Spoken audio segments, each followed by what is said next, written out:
আল্লাহ পাক বলেন, 1 নাম্বার বন্ধু হব আমি আল্লাহ, 2 নাম্বার বন্ধু হবে তোমাদের রাসূল, 3 নাম্বার বন্ধু হবে ঈমানদার, আর 4র্থ নাম্বার বন্ধু হবে তোমাদের নামাজ কায়েমকারী, নামাজ যারা পড়ে, আর 5ম নাম্বার তোমাদের বন্ধু হবে যাকাত প্রদানকারী, যাকাত আদায়কারী। এবার আসুন এই আয়াতটা কখন নাজিল হলো তাহলে আরো পরিষ্কার বুঝবেন। আল্লাহর নবী বিশ্ব নবী একদিন বসা, নবীজির সাহাবীর নাম হলো হযরত জাবির ইবনে আব্দুল্লাহ রাদিয়াল্লাহু তাআলা আনহু।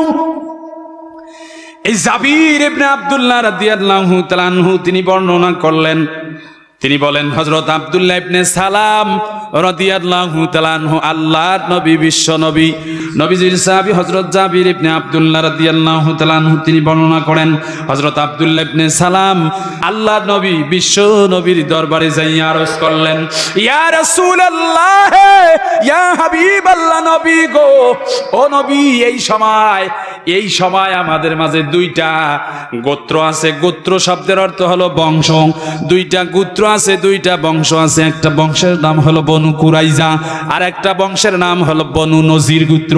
এই 2টা বংশ আমাদেরকে বলেছে ওদের সঙ্গে যেন আমরা চলাচল যেন না করি, ওদের সঙ্গে মিশতে আমাদের নিষেধ করেছেন, আমাদেরকে তাদের সঙ্গে আড্ডা দিতে নিষেধ করেছেন। কিছু ইহুদিরাও কিন্তু আমাদেরকে তাদের সঙ্গে চলতে নিষেধ করেছেন। নবী গো, এখন আপনি আমাদেরকে সমাধান করে দেন, আমরা কার সঙ্গে মিলামিশা করব? এ যুবক রে, এ চট্টগ্রাম এলাকার ভাইয়েরা, এ সীতাকুণ্ড এলাকার ভাইয়েরা, একটু মনোযোগ আকর্ষণ করবেন। আল্লাহর নবী বিশ্ব নবীর সাহাবীরাও কিন্তু নবীর কাছে এবার আরজ করলেন, নবী গো, এরা আমাদেরকে বাধা দিয়েছে, এখন আমরা কাদের সঙ্গে চলাচল করব? নবী গো, তাড়াতাড়ি করে আমাদেরকে একটা সমাধান করে দেন, আমরা কার সঙ্গে চলবো, কার সঙ্গে উঠা বসা করব? নবী গো, আপনি একটু জানিয়ে দেন। আমার আল্লাহ পাকের নবী, এ ভাইরা, নবীজি আমার নিজের পক্ষ থেকে একটা কথাও কিন্তু বলতেন না, তিনি ওয়েট করতেন একমাত্র আমার আল্লাহ পাক যতক্ষণ পর্যন্ত কোরআনুল কারীম নাজিল করে দিবেন না।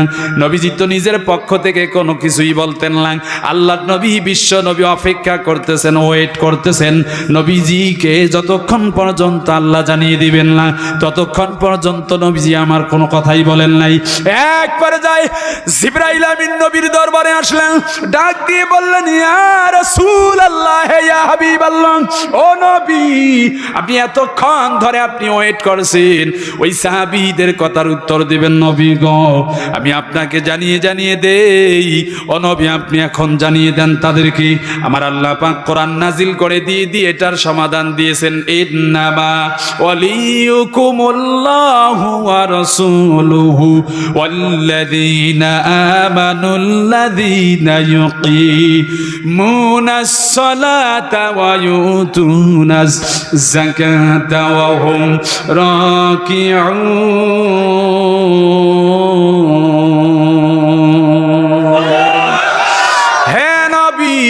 এক নাম্বার তাদেরকে আপনি বলে দেন তারা যেন আল্লাহর সঙ্গে আল্লাহকেই যেন বন্ধু বানায়, 2 নাম্বার তারা যেন রসুলকে বন্ধু বানায়, আর 3 নাম্বার যেন ইমানদারদেরকে বন্ধু বানায়, আর 4 নাম্বার নামাজ কায়েম যারা করে তাদেরকে যেন বন্ধু বানায়, আর 5ম নাম্বার যাকাত যারা কায়েম করে তাদেরকেই যেন তারা বন্ধু বানায়।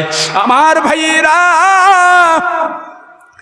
আমার আল্লাহ পাক এই তাফসীর করতে গিয়ে আমার আল্লাহ পাক পবিত্র কোরআনুল কারীম নামক কিতাবের অন্য একটি জায়গায় সূরার নাম সূরা বাকারা আমার আল্লাহ পাক তাফসীর করে নিজেই শুনিয়ে বান্দাদেরকে দিচ্ছেন, আমি রব কি, আমি আল্লাহকে কেন তোমরা বন্ধু মানবাই? যে আমি আল্লাহ কোরআনের মধ্যে বলে দিলাম সূরা বাকারার 257 নম্বর আয়াতের মধ্যে আল্লাহ পাক বলেন, আল্লাহু ওয়ালিয়ুল্লাযীনা আমানু يخرجهم من الظلمات إلى النور والذين كفروا أولياؤهم الطاغوت يخرجونهم من الظلمات إلى النور।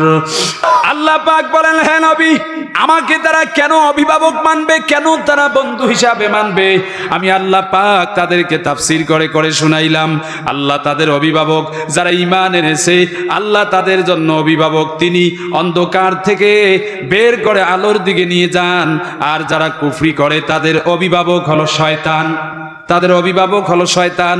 যারা তাদেরকে আলো থেকে বের করে অন্ধকারের দিকে নিয়ে যায়, এরাই হলো দোজখের অধিবাসী, এবং তারা চিরস্থায়ী, চিরকালেই জাহান্নামের মধ্যে থাকবে। চিৎকার দিয়ে বলুন নাউজুবিল্লাহ। আমার ভাইয়েরা, তার মানে আল্লাহ পাক তাফসীর করে শোনাচ্ছেন, ও বান্দা বান্দিরা, তোমরা শোনো শোনো।